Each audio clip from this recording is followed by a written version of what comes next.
বিসমিল্লাহির রহমানির রহিম। আসসালামু আলাইকুম। জনতা রান্নাঘর থেকে সবাইকে জানাচ্ছি শুভেচ্ছা। আশা করি সবাই ভালো আছেন। আজকে যে রেসিপিটি করবো সেটা হচ্ছে আলু ভাজি। আর এই আলুগুলো খুব কুচি কুচি করে কেটে নেওয়ার চেষ্টা করেছি আমি এটা বটি দিয়ে। আপনারা অন্য কিছু দিয়ে হয়তো কেটে নিতে পারেন। যাই হোক, এখানে তেল দিয়েছি কিছুটা, আর দুটো শুকনো মরিচ 2 ফালা করে দিয়ে দিলাম। এটাতে ভালো ফ্লেভার আসবে। আর একটা দিলাম আস্ত মরিচ। আলু ভাজিটা করার একটা ছোট্ট একটা কাহিনী আছে। এই জন্য আলু ভাজিটা করা আমার খুব ইচ্ছা, শখ ছিল যে আমি এটা করব, আলু ভাজিটা দেখাবো। ছোটোবেলায় আমি অনেক ছোট ছিলাম, আমরা তো অর্ডিনেন্সে থাকতাম, তা ওই 3 তলা বিল্ডিং, নিচতলায় একজন ওনারা ব্যাচেলার ছিল, হয়তো বউ বাড়িতে ছিল জানি না, এক কাজের মহিলা আসতো, উনি আলু ভাজি করতো আর পরোটা বানাতো সকালবেলা। আর আমি করতাম কি, উনি এত চিকন করে আলুটা কুটতেন, আমার ওটা দেখার জন্য মানে খুব ভালো, আমি ওটা দেখতে খুব পছন্দ করতাম। এই জন্য আমি ওই ছোটোবেলায় করতাম কি না, ওই আলু ভাজিটা মানে দেখার জন্য, যে কাটবে সেটা দেখার জন্য, আর আলু ভাজিটা একদম লাল লাল করে করতো ওইটা দেখার জন্য আমি মানে যেতাম। আর এখানে আমি 3টা পেঁয়াজ দিয়ে দিলাম।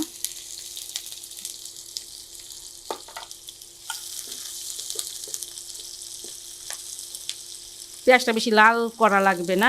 আর ভাজিটা উনি কীভাবে করতো সেটা আমার অবশ্য একদমই মনে নাই, তবে লাল লাল ভাজিটা হতো। আর খুব পাতলা পাতলা করে কাটতেন, এই পাতলা পাতলা করে মানে কাটাটা দেখার জন্য যেতাম। মা অত পাতলা করে কখনই কাটতেন না। যাই হোক, তখন থেকে মানে আমার ইচ্ছা ছিল যে আমি এটা ভাজিটা করব। করেছি বাসায় এবং আপনাদের দেখাবো, সেটা আর দেখানো হয় নাই, আজকে মানে দেখাবো। আর আলু ভাজি তো আপনারা সবাই করতে পারেন, এটা আমি জানি, আলু ভাজি সবাই করতে পারে। তারপর আমার একটু শখ, আমার ছেলেকে অনেক দিন থেকে বলতেছে, ইয়ামিন আমি আলু ভাজিটা একটু দেখাতে চাই। পরে ইয়ামিন বলে ঠিক আছে দেখাও। আলু ভাজিটা আমি অত পাতলা হয়তো বা করতে পারি নাই, আমি বটি দিয়ে কুটেছি। আর এখন আমি পেঁয়াজগুলো লাল লাল করব না, কারণ মানে আলুর সাথে পেঁয়াজগুলো ভাজা হয়ে যাবে। ভাজিটা আমি নিজের মতন করে করতেছি, কারণ আমার ভাজিটা উনি কীভাবে করতেন আমার সেটা একদমই মনে নেই। উনি খুব পাতলা করে কাটতেন আর লাল লাল ভাজি করতেন, সেটাই মনে আছে। আলু ভাজিটা আমি কুটে খুব ভালো করে, যতক্ষণ পর্যন্ত এটার ভিতরে একটা কষ থাকে আলুর, সেই পর্যন্ত আমি এটা খুব ভালো করে ধুয়ে নিয়েছি। এখানে মনে হয় 300 গ্রাম হতে পারে আলু, ঠিক মাপা নাই।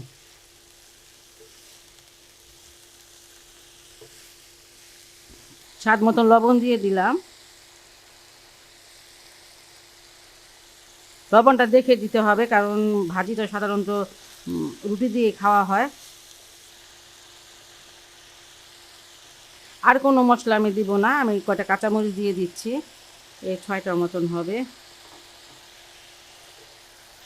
কোনো পানিও যাবে না, এটার মধ্যে যে পানিটা আছে সেটা দিয়ে এটা মানে ভাজিটা হয়ে যাবে, ঢাকাও লাগবে না। ভাজিটা প্রায় হয়ে গেছে।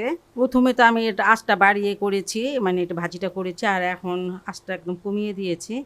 এটা এমন ঝরঝরাই হবে আঁচটা বাড়িয়ে করলে। আর এমনিতে আঁচ যদি কমিয়ে করেন পানি ছেড়ে দিবে, হয়তো একটু নরম নরম বা এটা কী বলে, গলে টলে যেতে পারে। কিন্তু এরকম ঝরঝর হলে দেখতে ভালো লাগে, খেতেও ভালো লাগে। আমি চেষ্টা করেছি যে একটু সুন্দর একটা ভাজি দেখানোর জন্য, আলু ভাজি। আপনারা এটা অবশ্যই বাসায় ট্রাই করতে পারেন যদি ভালো লাগে। আর না, আজকে আর বলবো না সাবস্ক্রাইব করেন, কারণ এটা আমার ছোটোবেলার একটা স্মৃতির একটা আলু ভাজি, আপনারা সবাই করতে পারেন। যাই হোক, সবাই ভালো থাকবেন, সুস্থ থাকবেন, নিরাপদে থাকেন, এই দোয়া করি। আল্লাহ হাফেজ। একটুখানি ধনিয়া পাতা দিয়ে দেই, এটা অপশনাল, ধনিয়া পাতাটা না দিলেও হয়। অনেক কেউ যদি পছন্দ করেন দিয়েন, আর না হলে দিয়েন না, একটু সুন্দর লাগার জন্য দিচ্ছে, আর কিছু না।